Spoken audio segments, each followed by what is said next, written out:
name is Dale Lunan. I'm the Americas editor for Gas Pathways and Natural Gas World, and I'm pleased to host today's discussion.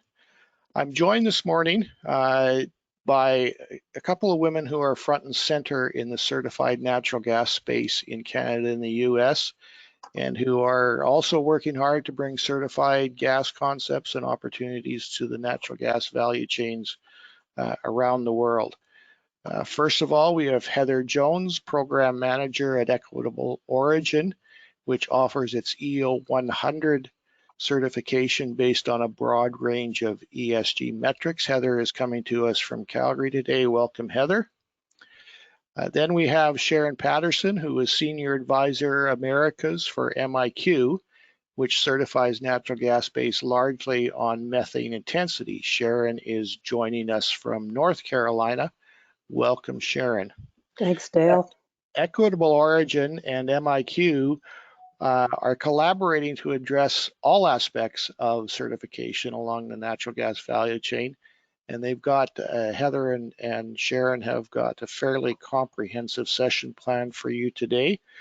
Remember, post your questions at any time using the Q&A button at the bottom of the screen, or it could be at the right or the left. I'm not too sure which. I'll be back at the end of the presentations to moderate your questions and the discussion. With that, I'll turn things over to Heather, who will start things off. Heather?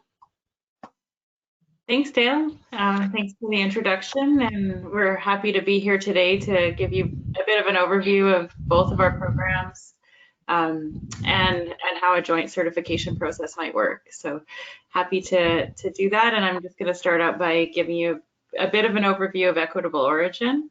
Equitable Origin is a nonprofit organization incorporated in the US.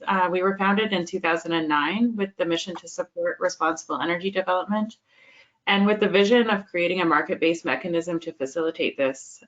Our goal really was to empower energy buyers and users to be able to positively influence the upstream impacts of their supply through the ability to purchase and source responsibly produced energy.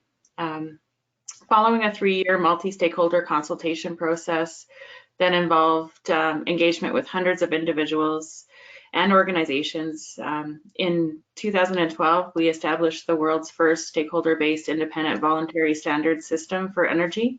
That's our EO 100 standard for responsible energy development. And through the EO 100 certification process, we recognize and reward responsible energy producers and create incentives for continuous improvement. So now I'll turn it over to Sharon to talk about MiQ and their mission. Thanks so much, Heather. And as soon as you started, I lost my screen that has the slides on it. So I have a good idea which slide we're on, so I'll just get started and recover as we go along. So let's talk a little bit about MiQ. MiQ is shorthand for methane intelligence. We're a not-for-profit independent foundation that focuses entirely on methane reduction in the oil and gas industry. We were founded in 2020 by Rocky Mountain Institute. They're called RMI now, and Systemic or System IQ consulting firm out of Europe, with the sole purpose of accelerating the reduction of methane in the atmosphere. MiQ is in the certification business. We have pioneered the use of independently certified gas, which provides the quantitative data to give purchasers of gas the option to achieve their environmental goals. It's a differentiated energy source.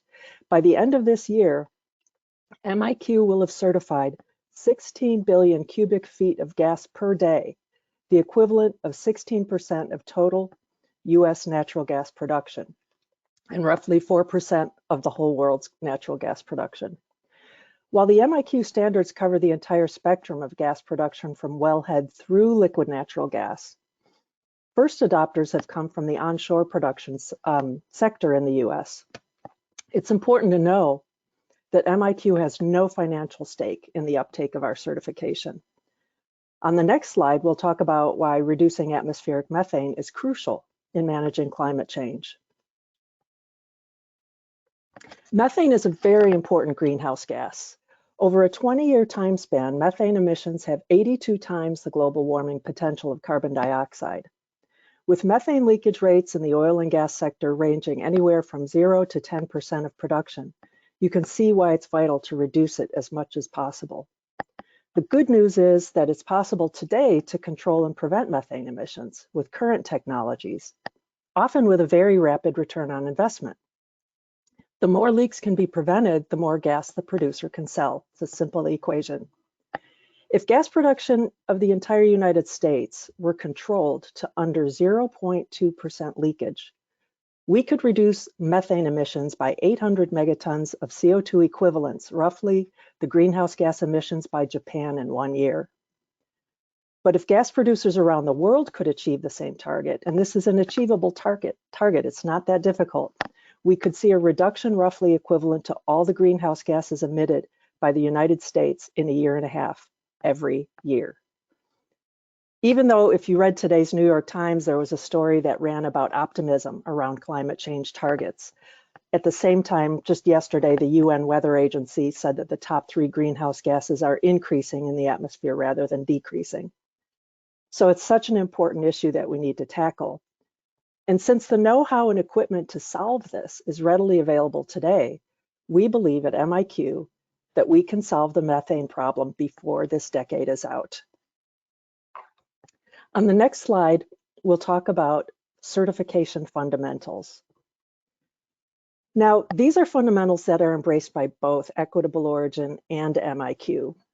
We both ascribe to the priorities of transparency, third-party audits by subject matter experts, basin-wide certification, and the marketability of certificates from a registry that tracks, trades, and retires certificates. Everything we do is guided by these principles. Transparency means that our standards are published and accessible to anyone. If you go on the miq.org website, you can find the published standards right there. We work with many stakeholders to assure that our standards are auditable and reproducible and with robust methane intensity metrics. Auditors are accredited by our organizations and are independent from MiQ and EEO. They're independent from the operators, the buyers, and even the technology providers. It's important to note that we are technology agnostic. We do not prescribe a particular system to monitor the gas emissions. Facility-wide certification is important to avoid cherry-picking the best assets. Auditors review all the assets in the production boundary to assure that the entire facility is represented. This is the opposite of greenwashing. Lastly, marketability of the earned certification offers buyers the chance to know about the environmental impact of the gas they purchase. This happens by way of the digital registry, where certificates are tracked, traded, and retired once the gas is used. On the next slide, Heather's going to talk about the history of our collaboration. Yeah, thanks, Sharon. So partnering with MiQ really just seemed to be a natural fit from our perspective, given that we're both mission-driven nonprofits with the same type of certification fundamentals and processes. We're both independent. We have transparent standards. We have transparent certification reports that are public. And we both have no financial benefit or interest in the outcome of our certification, as Sharon already mentioned, which makes us free from any conflicts of interest.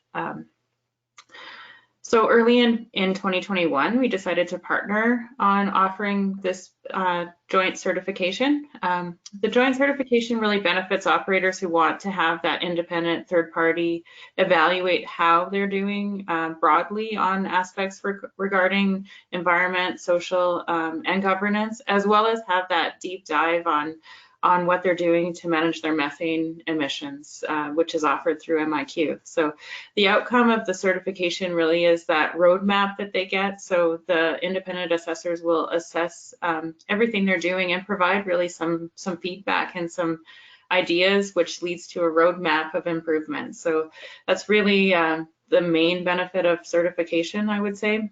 And jointly to date, we've certified over 10 BCF a day within the US primarily. And then the next slide actually shows a map of where our current certifications are.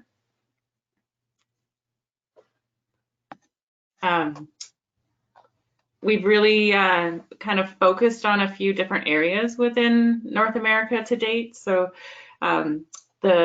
largely the joint certifications are focused in the Marcellus region. So we have the joint certifications kind of listed there: Seneca Resources, EQT, Chesapeake, and Northeast Natural Energy all have joint certifications with EO 100 and MiQ.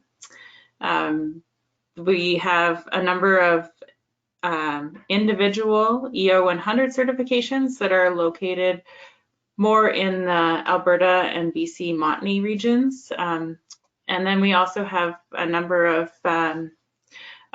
EO 100, MiQ only certifications as well. And those are divided up in different areas. And maybe I leave Sharon to describe some of those as well. Right. Thanks, Heather. You can see on the right side of the map chart, there's the joint EO and MiQ producers in the Marcellus region. And you see in the East Texas, Haynesville basins, we have BP and Comstock who have certifications, as well as ExxonMobil in New Mexico and Poker Lake. We are currently auditing, or some companies are under audit. MiQ doesn't perform the audit, but there are others in the Western United States and the Rockies, and still more in the Marcellus, as well as elsewhere. There are other companies either on the path already to completing an audit or making plans to be ready in the first quarter of next year to undertake the process. So in addition to what you see, there are more on their journey, and it's very exciting to see the rapid uptake after only 2 years of MiQ being in this certification business. Yeah, so, it's really exciting, I think, to see the uptake of the certifications and the progress that's been made in just a short couple of years for us as well. So our first certification was the 7 Generations Kakwa River project in Alberta. Now ARC Resources owns that as they merged with 7 Generations last year. But when that certification was announced, our program really just took off. So that's why I think that a lot of our certifications started off in Canada, but we've progressed to moving to quite a few in the US as well. So it's nice to see the interest building across the border. That's true. Equitable Origin has been around for 10 years now, isn't that right, Heather? Yeah, the standard was published in 2012, so the standard's been around for 10 years. The first certified site that we did have was actually in Colombia in 2014, so it's kind of been around for quite a while. The uptake, though, is pretty recent, I would say, in the natural gas space. The certification in Colombia in 2014 was for a large oil field. Mm-hmm. But recently we've seen the interest kind of more focused on the natural gas certification. That's great. We're starting to see some interest from other parts of the world too. So hopefully the next time you and I are on this platform, we'll be showing a larger map with possibly some European producers as well. Yeah, that would be pretty cool. Looking forward to that. So I thought we could move into talking about why would you want to do a certification, and then really there's a lot out there. So looking at kind of some sources of information for what would you do? There's so many voluntary initiatives that you could undertake. How do you choose what's right for you? And I really wanted to highlight that the good work that Highwood Emissions Management's been doing in this space, because they've kind of made sense of this landscape for folks. So what they have is a report that they published that it includes 24 voluntary emission reduction initiatives. And they've kind of categorized them into these categories that you see on the flow chart. This is their flow chart, just to give them credit. What the categories really are, you have quantification guidelines, such as the NGSI Methane Emissions Intensity Protocol, OGMP 2.0, GTI Veritas. Then you have commitments, so commitments to organizations such as the Oil and Gas Climate Initiative, the Environmental Partnership, and then there are ESG reporting frameworks. So those are what folks are typically really familiar with, such as SASB, GRI, TCFD, IPCA guidelines. And then there are certifications. So that's where we fit in the certifications. MiQ and EO100 are two of those certifications. And I wanted to kind of focus a little bit more on the difference between reporting to an ESG framework and a certification, because I think that sometimes gets confusing for folks. But really, ESG reporting is typically done at the corporate level. So that's one of the key differences, where reporting to a standard and certification is done at the asset level. So that can be quite different depending on how large an operator is and how widespread their operations are within the globe and within the country, even domestically.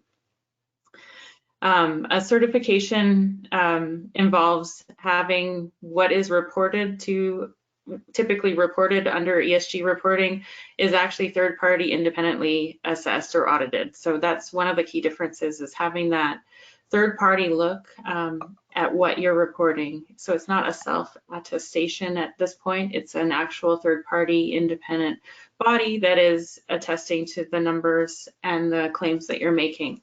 And I think that this is a real benefit. It gives your shareholders and stakeholders a higher level of assurance of what you're doing and how you're doing it. So I think that this is one of the key differences and the real benefits of the certification, is really you're having that independent look at what you're doing, and that's leading to a roadmap for improvement. So you're seeing what you can do to improve upon after your assessment, and I think that's really exciting, and one of the key benefits that we've heard from probably all of the operators that have gotten certified within our programs. Right, us too. We've also heard that the audit report that they leave with the operator is a very valuable tool for planning incremental improvements over the next year. Yeah, that's really great. So then just wanted to talk a little bit about a bit more about why certify. So on the next slide, we're really seeing that the main reason, like I just mentioned, to certify is really to demonstrate to various stakeholders that you're a responsible operator concerned with the impacts of the energy you produce. Your stakeholders are demanding more transparency into the practices of the companies that they're supporting oftentimes. And one of the key market drivers that we've seen is in end users wanting to support responsible energy development through responsible sourcing initiatives. And we do have an example. So some of the recent announcements are on the side panel there, but just to highlight Energier's initiative, they have a responsible procurement initiative. This is really one of the key drivers that kind of started a lot of the interest and uptake of the certification in Canada. Through the initiative, Energier is committed to purchasing all of their system gas through EO100 certified producers by 2030, which is really exciting.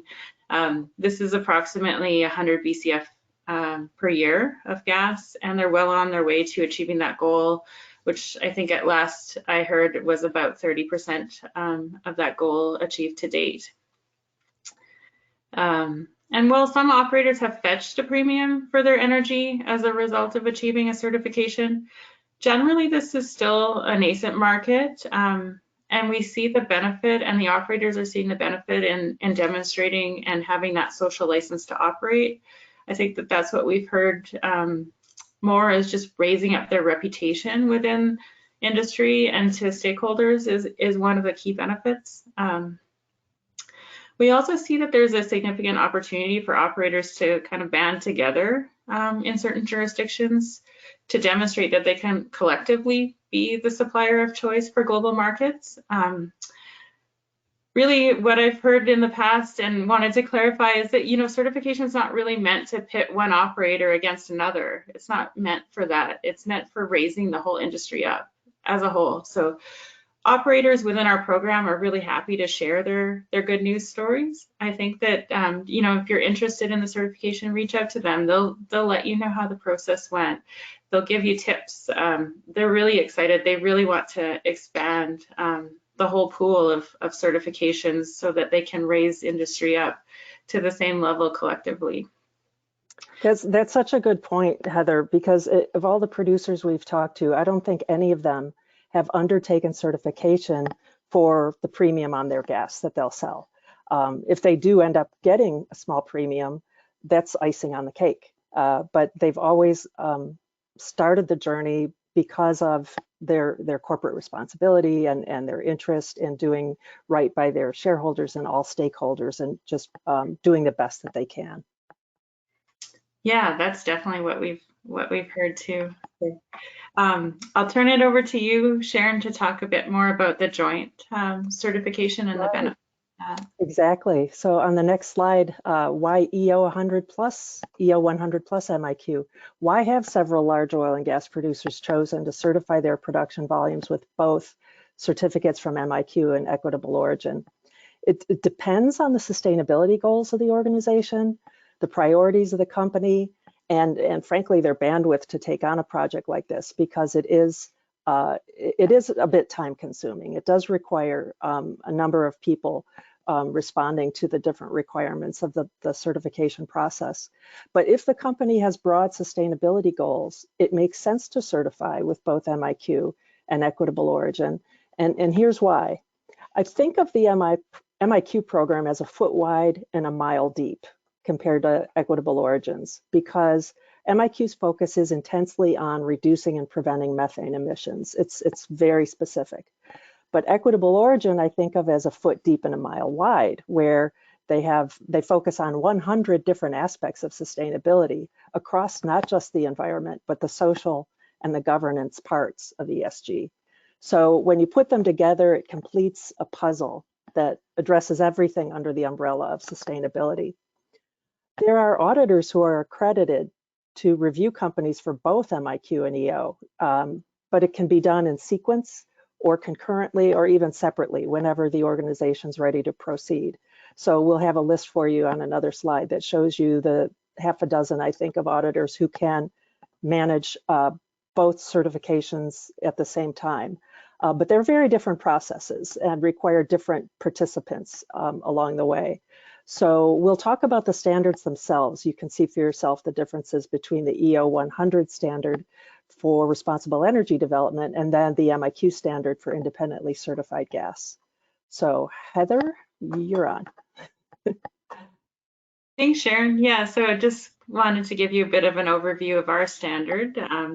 So what we have is the overarching standard for responsible energy development, and then we have technical supplements, which are additional requirements and meant to complement the requirements within the overarching standard. And right now we have the three listed there. So onshore natural gas and light oil, technical supplement for production, natural gas gathering, boosting, and processing. And in draft format, we have a gas transmission and storage technical supplement as well. So we're moving along the value chain, and we're excited about that as well, to be able to certify right up until end use. The standard and the technical supplements all cover the same 5 core principles. So those are corporate governance, transparency and ethics, community engagement and human rights, Indigenous people's rights, occupational health, safety and fair labor, and climate change, biodiversity, and the environment. If you could click that, it brings up another little graphic. Sorry, should have mentioned before. And then one more click, please. Thank you. So what we have within the standard are a lot of performance targets, is what we call them. We have over 500 performance targets combined between the overarching standard and a technical supplement. The performance targets are laid out at 3 levels. So level 1 indicates meeting industry best practices. Level 2 is containing some leading performances. And level 3 really is showing something that would be a real stretch goal. And an example I give, which kind of resonates is meeting a net zero by a certain date target actually would be a kind of a level 3 type of a target. So these metrics are all evaluated by an independent assessor, and then the combination of the scores obtained under each of the 5 principles determines a letter grade that would be achieved for each certification. And then I'll turn it over to Sharon to describe a bit more on the MiQ grading system as well and their principles. Thanks, Heather. This is the MiQ grading system, and it gets a little bit detailed here, so bear with me, but it's really fairly simple. It consists of 3 pillars. The first pillar of the standard is quantitative. It measures the calculated intensity of methane emissions, which is a unitless percentage of methane emissions divided by total gas produced. The second and third pillars are qualitative. Pillar 2 requires robust monitoring technology deployment on a facility and source level. What this means is the ground level monitoring, like OGI cameras, sensors, continuous monitoring systems, a variety of technologies can make up the ground level monitoring. But it's also top-down imaging from satellites, aircraft, drone surveys. Each facility is different, and each has its own mix of monitoring technology that will best describe the methane emissions picture for the site. So there's no specific requirement for which technologies to use, but again, on the miq.org website, you can see a variety of providers of those technologies that can apply to both top-down and bottom-up monitoring. Third, we have the company practices. For this part of the standard, the auditor interviews operating staff, reviews standard operating procedures, LDAR programs, and so on, to make sure that prevention and correction of emissions meet high industry standards. Each of these pillars is scored by the auditor, who assigns a grade based on the score. The lowest of those 3 grades is the grade assigned to the certificate for the next year. Each year, the facility goes through another audit review where the grade could change. And like Heather mentioned, having a stretch goal in the EO 100 certification, you can see on the green band, the A goal is quite a stretch as well. It's meant to be stringent. It's supposed to be hard, but several companies have achieved it. As you can see, it's great to aim for an A grade, but it's also very good to achieve other grades. As the company, like I mentioned earlier, will then have a roadmap for improvement and can aim for a higher grade in the next audit period. So let's say you qualify for a C grade on your first year out. That's great. That's 38 grams per MMBTU of methane. That's still very valuable to a lot of buyers of gas. But the next year, you have that roadmap that the auditor leaves with you, and you can pursue either additional monitoring from above or changing your practices in order to qualify for that A grade. Since the passage of the Inflation Reduction Act and associated tax credits, clean fuel producers are finding that the documented methane intensity of the graded certifications are likely to play a major role in their projects, such as hydrogen and ammonia production. The methane intensity documented for independently certified gas is an authoritative way to participate in the international clean fuel economy. In the next slide, Heather's going to go into the joint certification process. Thanks, Sharon. Yeah, so we often get asked, how does this all fit together? How does this piece together? And just wanted to give you a bit of an overview of the certification process. So when operators are interested in a joint certification, they will sign on and register with each of our programs kind of separately and independently. But we do want to gather together between the 3 parties to talk about the scope of the certification up front. So we do that. We determine what's going to be included within scope and agree to those terms right up front. And then kind of a step ahead of the independent assessment is our self-assessment. So because we have almost 500 or over 500 performance targets within our standard, we do find that that process can sometimes be a bit daunting. So we have this phase as kind of a preparation for the independent assessment. The operator gets a tool from us where they're able to evaluate themselves against our standard and all of the performance targets within the standard. At this time, it's a good time for them to evaluate whether they may have any gaps, areas that they may have trouble meeting within the standard. And we help identify those with them at this point as well. They also do a full gathering of all of their supporting documentation at this point too. So it really helps to organize everything and get it ready to pass on to the independent assessors. Once they're ready for that, the independent assessment is done jointly typically at this point. So like Sharon mentioned, it can be done separately, but the real benefit is doing it jointly so that the same assessors can go to site and evaluate under both standards at the same time. So it's a bit of a cost savings, I would say, to do it at the same time rather than at two separate assessments. The operator chooses from a list of our approved assessment bodies or auditors to perform this joint assessment. The assessment looks at an extensive document review.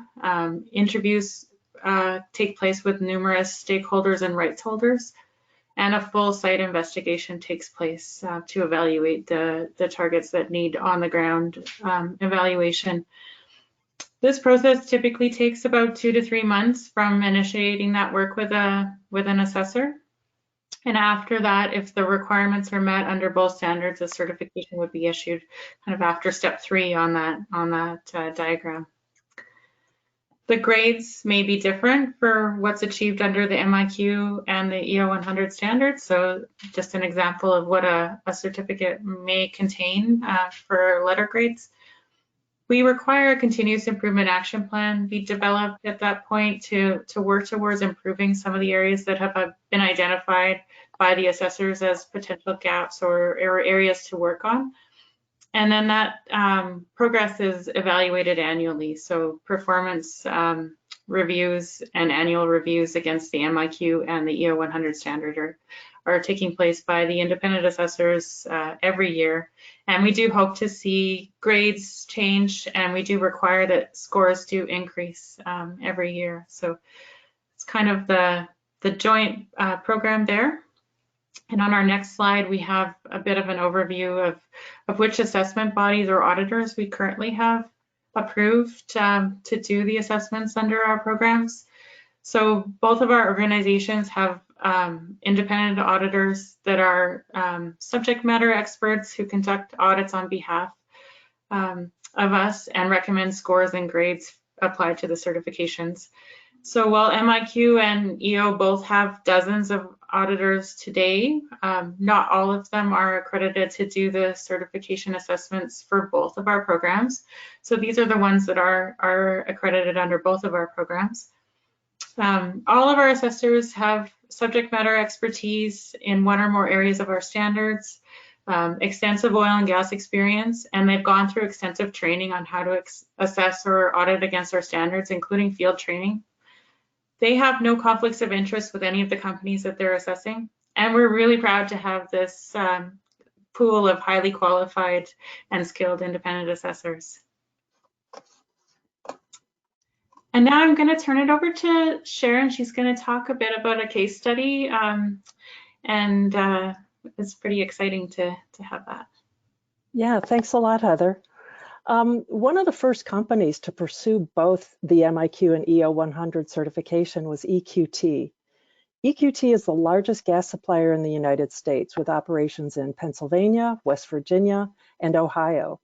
Part of their mission is to not only be the largest, but the best producer by creating long-term value for all stakeholders, their own employees, as well as their customers, as well as the communities where they operate. We asked EQT why they decided to certify their gas production.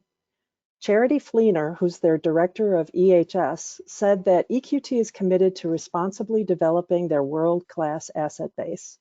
They value the independent, objective third-party certification that demonstrates they meet high standards. Charity refers to U.S. natural gas as leading the largest green initiative in the world. But what made them decide on a joint certification?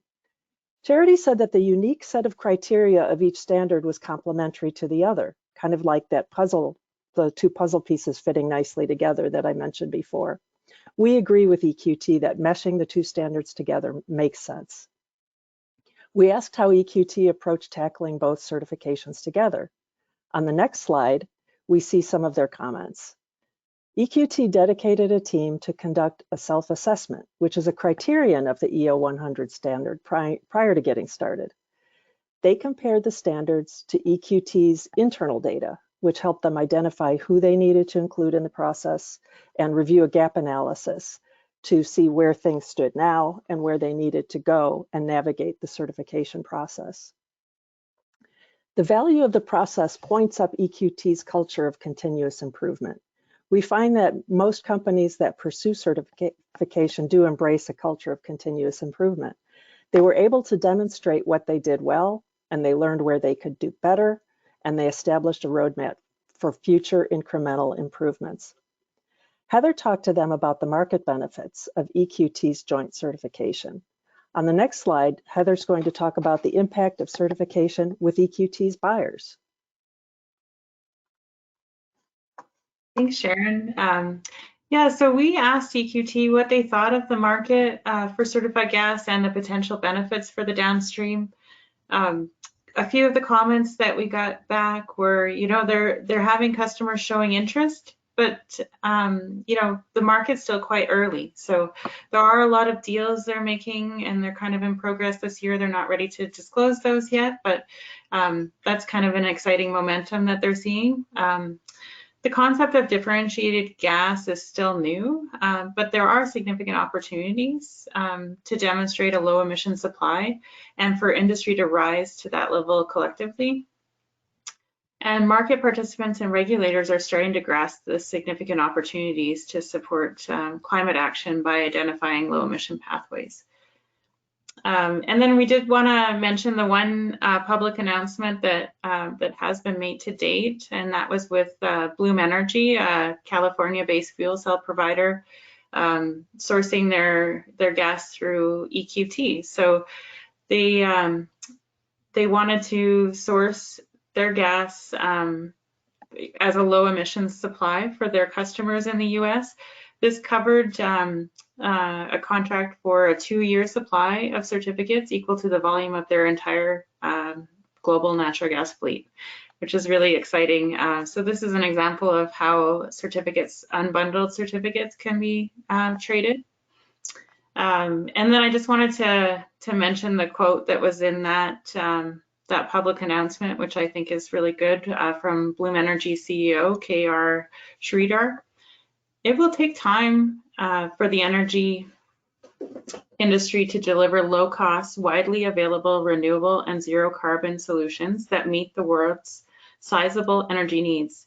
Until then, adopting and promoting the use of certified natural gas is a simple, accessible, and actionable way to reduce harmful methane and carbon emissions now. It's the right thing to do for our planet, for our customers, and for the whole industry. I challenge the other gas consumers to join us by embracing a better and more responsible way of procuring natural gas and accelerating eco-friendly practices to be adopted by gas producers. I just wanted to mention that because I think it's really an exciting announcement, and I'll turn it over to Sharon to describe how the digital registry and trading platform work. Thanks, Heather. And that is an exciting announcement. And just for those of you in the audience, Heather and I are both aware of a number of other pilots and differentiated gas acquisitions going on out there in industry. But because it's so new and people are kind of getting their feet wet and just learning how this is all going to work in their systems, there's not a whole lot of press about it yet. But we're hoping that you'll learn more about some of these stories as they come to fruition, and people can really illustrate the benefit as they go along. So on the next slide, I wanted to discuss the digital registry and the trading platform. So a central part of MiQ's strategy is the digital registry. It's the source of truth for certified production volumes. Once a gas producer earns their graded certification at the end of each month, they communicate their production volumes for that month to the registry, managed by a company called Evident. For every 1 million BTUs of production, they have one certificate added to their account on the registry. Buyers, sellers, and gas marketers can set up free accounts on the registry to buy, sell, and trade, and then retire the certificates. The registry is not an exchange, but buyers and sellers can use it to conduct bilateral trades. The registry acts like a checking account, allowing for deposits and withdrawals of gas certificates, and of course, retiring the certificates. When the gas is consumed, they must be retired to ensure that there is no double counting. Both MiQ and EO100 certificates are on the digital registry, available for buyers looking for single or joint certifications. On the next slide, we'll talk about an exciting new development. Just announced this month and launching in November is the CG Hub Marketplace run by Comet. MiQ worked with Comet to increase certified gas liquidity and price transparency. The CG Hub is intended to raise industry awareness of the benefits of lower intensity methane gas.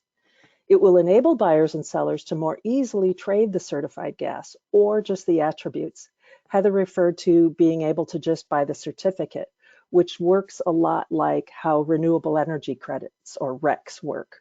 So if you're unable to accept physical delivery of certified gas, you can still purchase the attribute and claim it as part of your lower impact strategy. So buying and selling certified gas brings something that the market has never seen before: empirical understanding of the emissions impact of each transaction. Now with some final thoughts on all of the topics that we just covered will be Heather going over some conclusions. Thanks, Sharon. So just as some final thoughts we wanted to leave you with before the Q&A. We think that really choosing the right ESG initiative for your organization is complex, as there are just so many initiatives to choose from. You may choose to employ a number of them, potentially, as many of them do complement each other very well.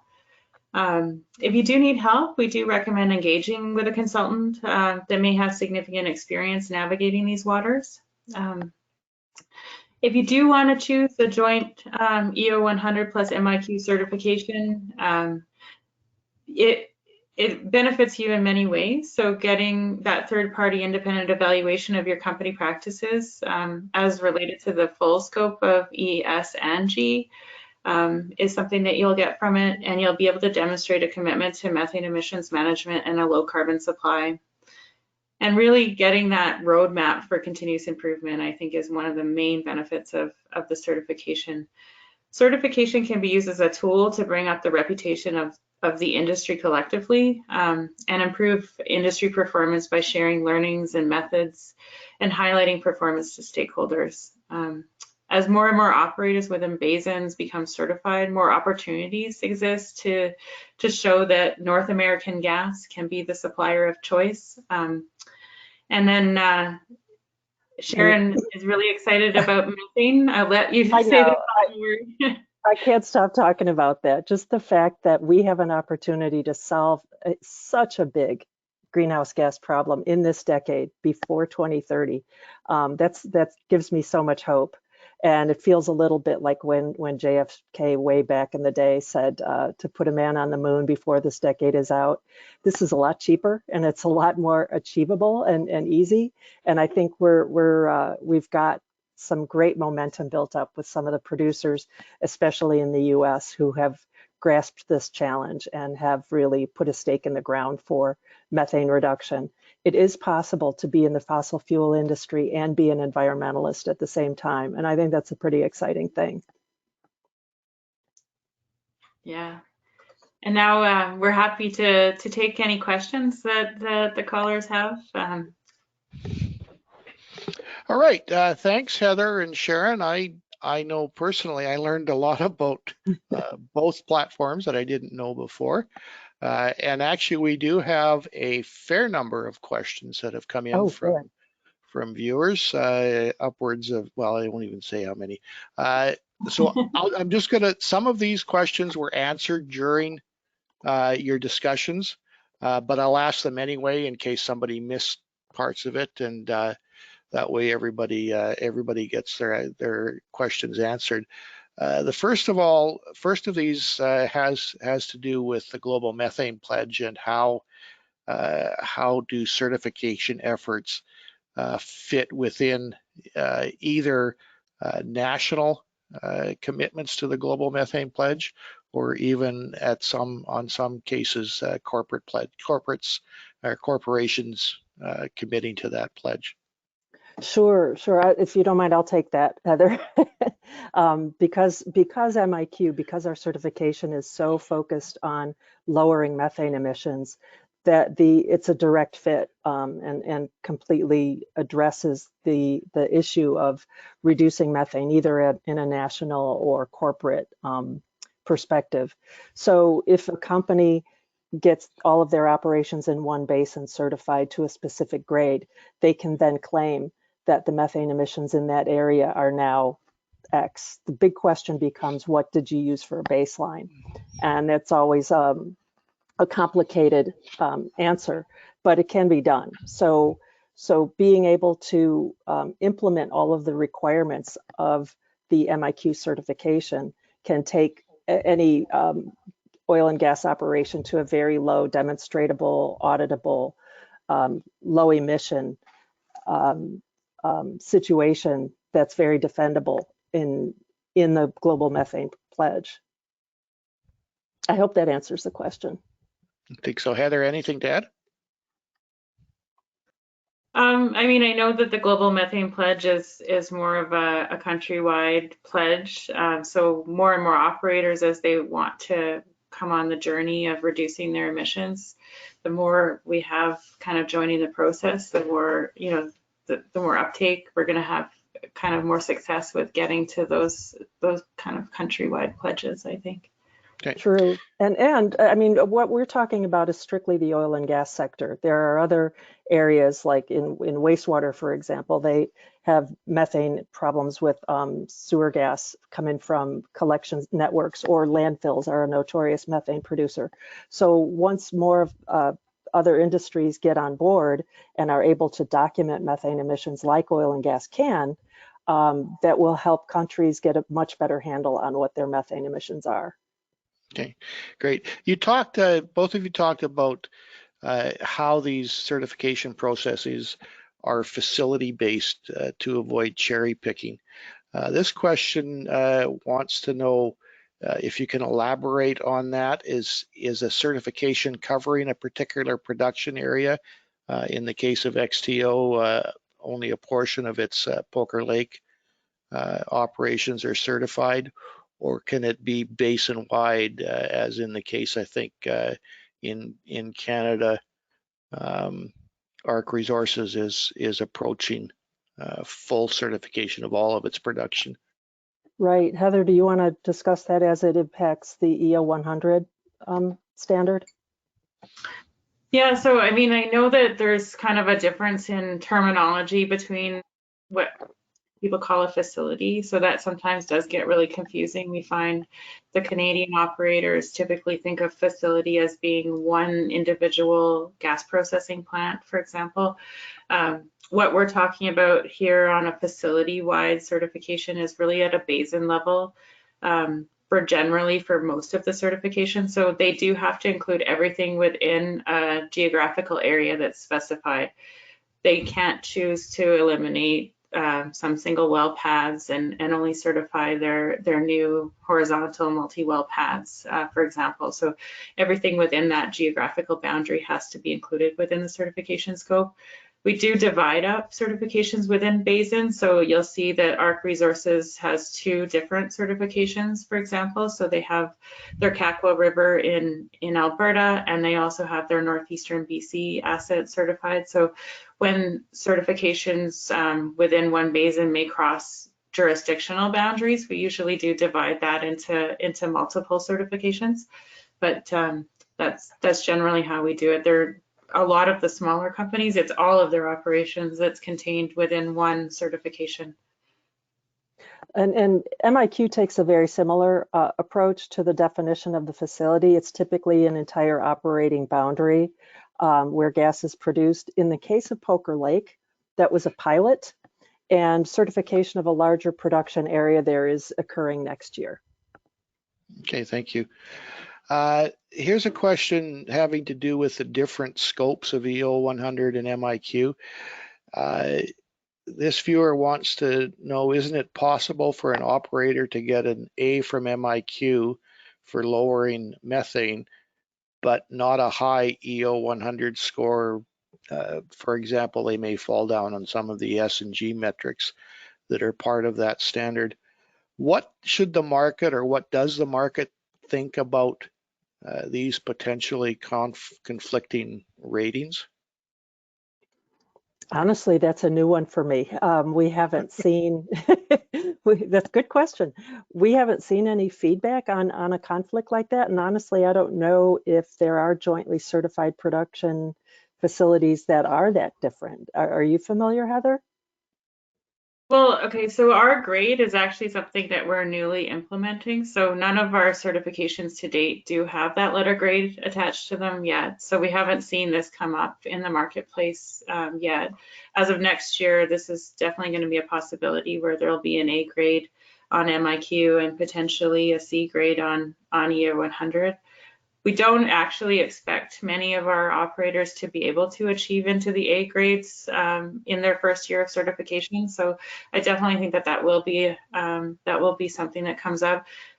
Our standard just covers so much, so it's really hard to get into the A grade. So you have to really have excellent social practices with your engagement with stakeholders and your communities that surround your operations. You have to have excellent documentation around your corporate governance and ethics.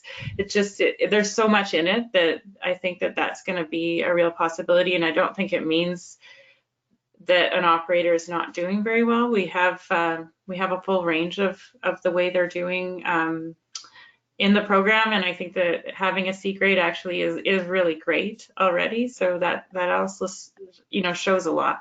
So I don't think that there is really a conflict between the different grades. So if they're not wearing their S&G pants, they're not going to get a grade anyway. So they might as well go back and take another stab at it. Okay. Exactly. Yeah, we do have like the minimum requirements, that they do have to meet some minimum level at least on all areas of the standard. So they're definitely doing fairly well if they're able to achieve the certification at all. Okay. Here's a question that actually I've never even thought about either, but I think it deserves addressing. A lot of your certification activities are taking place in associated gas regions, like parts of the Montney. The Permian is widely associated gas. When you're certifying production from those areas, is there a differentiation between how you allocate methane emissions associated or allocated to either the liquids or the gas? Or is it just a methane associated with the entire production from a particular well? So, I mean, for our program, we follow the NGSI methane intensity protocol. We do too. And roughly the same for MiQ. So that actually does take into account oil and condensate produced, as well as liquids production that's processed at gas processing plants. So that is all accounted for through like a gas ratio that's included within the formula. So if an area has a lot of oil production and not as much gas production, the emissions are corrected for that gas ratio. So it's basically methane emissions associated with gas production divided by total methane produced is what the formula generally is. And that's the same formula for the first pillar on the MiQ certification as well. I can't speak as eloquently as our technical team can on emission factors and the different stratification. Yeah, it's math. Exactly. They told me there wouldn't be any math today. But I think we're roughly equivalent in terms of what Heather said. Okay, here's a question. This viewer wants actually to get down to where the rubber meets the road. On average, what does the complete process cost a producer Oh, to be great question. certified? Well, I can speak for the MiQ side. MiQ doesn't charge the company anything. The real cost comes with the auditor. So the audit itself can range anywhere from, say, 30 to 100,000, depending on the scope and size of the facility.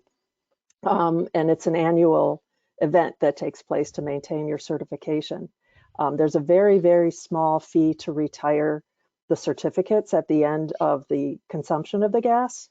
It's typically borne by the buyer, but in some cases, buyers may ask the producer to retire the certificates on their behalf. It's super inexpensive, 1/20th of a cent per MMBTU.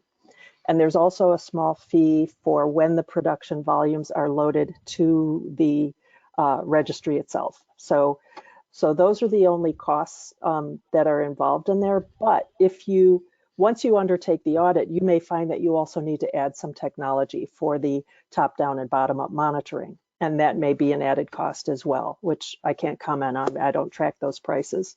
But that's pretty much the picture you would see with an MiQ certification. Heather, same at EO? Roughly, I mean, we do charge a small fee for our certification program to register and for an annual fee. That's just to kind of keep our program going. So it's pretty minimal, but I mean, I do think that kind of the range that I've seen for the total cost, including the initial audit, might be somewhere between $100,000 and $150,000 initially, I would say. And then kind of a follow-up annual cost that might be expected could be, roughly half to 3/4 of that annually as well. So there are significant costs associated with the certification, but I think the benefits definitely kind of pay for that in many times over, usually. Good point. Yeah, good point. Okay, thanks. Here's a question. It says, could you explain bundled versus unbundled certificates and how they are marketed together and separately? Sure. I'd be glad to take that on. A bundled certificate is where you're purchasing the physical gas as well as the certificate attributes that accompany that gas. So when a company that has a certified, let's say A grade, uploads their production volumes to the digital registry, a buyer can then offer to buy those bundled certificates, basically buy that gas production as well as the certificate that accompanies it. If, however, the buyer is not geographically located where they can take delivery on certified gas, they can purchase conventional gas and then purchase an equivalent volume of unbundled certificates that will enable them to make a claim for having purchased the right to say we have certified gas in our facility. So if you've ever looked at how renewable energy credit works, that's pretty much the same thing. Mm-hmm. And so there's a number of companies that are really interested in either selling or buying only the certificates. So the market, I believe, is going to be picking up for that soon. Heather, anything to add? Just maybe to alleviate any concerns, there's no double counting in that case. If there's an unbundled certificate that's purchased, it's retired in the volume that was purchased off of the registry at that point. So they Exactly. can't trade that certificate again. Thanks for adding that. It would sort of be a point where the physical gas could be traded normally, how it normally is. It just can't be traded as certified. Exactly. Here's another one. Are the certifications based on or recognized by any international government bodies? I mean, there's a whole alphabet soup of methane measurement and GHG reduction organizations out there. Are they recognizing what MiQ and EO are doing now? We do work extensively with a number of governments and NGOs, like the EDF and the Department of Energy and several of the alphabet soup agencies that you see out there. When you say recognizing, I'm not sure exactly what you're going for, but I'm not aware of any other documentation that carries the kind of weight that describes an audited, verifiable methane emission beyond the MiQ certification. But if you'd like to reach out, you have my contact information. If there's a specific agency or entity that you have a question about, feel free to give me a shout and we'll engage on that. Okay. Here's another interesting one that I never thought about. This webinar and a lot of our discussions about certification and ESG initiatives are inwardly focused. We talk as an industry amongst ourselves about these initiatives. Are either MiQ or EO taking these initiatives or taking your initiatives outside the industry and talking to the public, explaining to them what the certification process is and what it means for, I guess, on the writ large, the global climate initiatives? Well, there've been a number of newspaper articles out recently. Our CEO, George Tabash, was named one of the top 30 leaders in the world on climate change. His name pop up, yeah. Yes, and so he's been doing a lot of speaking engagements lately, and hopefully this message is beginning to break through to sort of the wider audience or the Facebook public, I guess, as you might say. But Heather, I'm sure your CEO Soledad also is doing the same. There's a lot of interest from the different news organizations and so on in what we're doing. Yeah, definitely. And I guess I would just add that our certification program, through those stakeholder interviews that are conducted, actually is kind of one avenue that is used to kind of educate more of the general public. So a lot of the interviews take place with landowners, different community members, different rights holders in different areas, and in Canada that includes a lot of the First Nation communities. So we're doing a lot of that work through the certification process. The assessors talk to those different individuals and explain the certification process. Why are they being interviewed and what's this all about? So that's actually one really key part of our standard is the engagement with the local communities. Here's another one. Are you seeing producers achieving significant reductions in emissions as they move through the certification process and the post-certification, continuing certification process?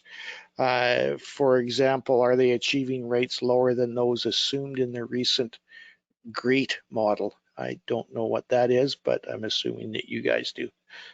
Right. The GREAT model is a government model that's actually called out in the new Inflation Reduction Act in terms of how people will calculate baselines and other methane emission data. But overall, I would say, yeah, they're making changes that are prescribed throughout the audit process that are bringing down emissions significantly. And some companies that have reached out to us to get certified are really proud of the work they've already done. And want to demonstrate that through certification. So we're seeing some really impressive emission reductions out there. How about you, Heather? Well, I would just say that with our new carbon intensity metric, that's actually what we really hope to enable going forward. So that's not something that's been reported against yet, but in the future, we should be able to compare carbon intensities of different segments within the supply chain of natural gas, compare those to what's in the GREAT model, for example. So that is something that'll be really exciting to see in the future. It's just unfortunately not something that we have yet. So it's going to take a little while. Exactly. You raised such an important point, Heather, about being able to compare apples to apples and everyone using the same yardstick, like the NGSI method of calculating methane intensity, which is part of the MiQ certification. So yeah, this is all very new, and people are just getting on board and learning and we're even now, our standard is not a static document. It's meant to be dynamic, and we're improving it and upgrading it with feedback from the stakeholders. Sharon, you mentioned during the presentation that the certification process fits within some of the goals of the Inflation Reduction Act. This viewer wants to know, does certified natural gas have a role to play with respect to the Inflation Reduction Act? Answering that question alone, I'm sure it could take up a full webinar. Right. What I'm going to do is I'm going to ask you, Sharon, in particular, to respond to that question afterwards, and we'll make sure that the person who asked it gets your responses to it. Oh, sure. If that works for you guys. Yeah. We are over our time, so I'm going to have to go through some of these a little bit quicker than I probably would.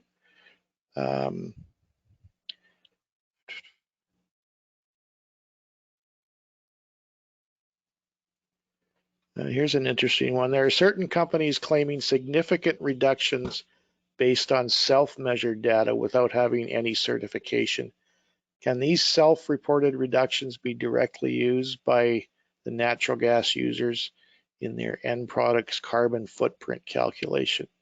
Or is having a certification from MiQ and EO a kind of a requirement of making that claim? I just happen to think independence in that process is key. I know, Heather, you're more eloquent on this topic than I am, but yeah, I don't see how self-reporting is an allowable metric. That just plays into the critics of greenwashing. So, Yeah, I think the independent evaluation of what your claims are is something that's really important within the certification program. And really, we haven't really seen where the market's going to go on what claims buyers can actually make with the certified gas that they're procuring anyway. So they may not really be able to claim carbon reductions or credits anywhere besides their own kind of public reporting potentially to their stakeholders. And unless they purchase a certificate and whatever carbon reduction benefits that might bring them.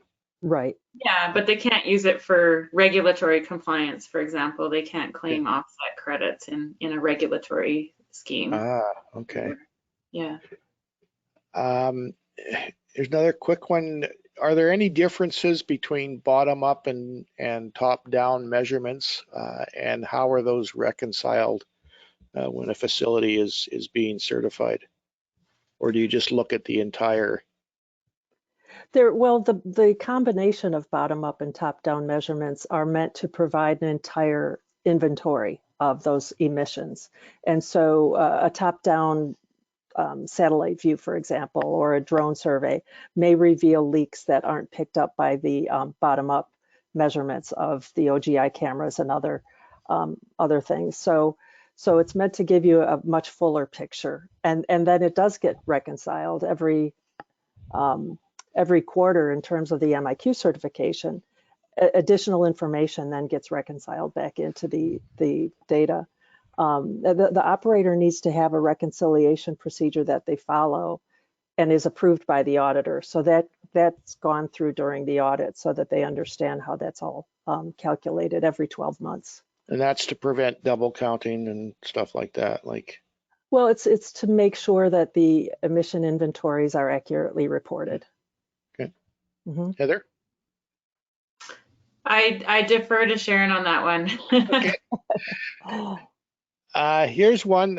How is, and I thought of this when you were talking about certificates during your presentation, how is the value of a certificate determined? Is there a particular price attached to it, or? Nope. No?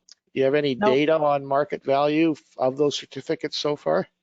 So far, that's really not something that MiQ gets involved in. That's between buyers and sellers, and we make it our mission to stay out of that. And stay out of that. That's a commercial arrangement. We're in the certification business. The commercial issues are really between buyers and sellers.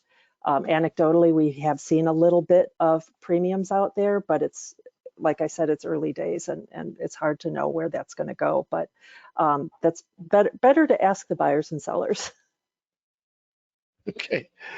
And here's a last question, and I'm not too sure that you guys are in a position to answer it either, but we'll throw it out there. The EPA, under its global methane initiative, said they have reduced methane emissions by more than 400 million metric tons of carbon dioxide equivalent. But are they certifying those volumes, to your knowledge? Not through MiQ No. that I'm aware of. No.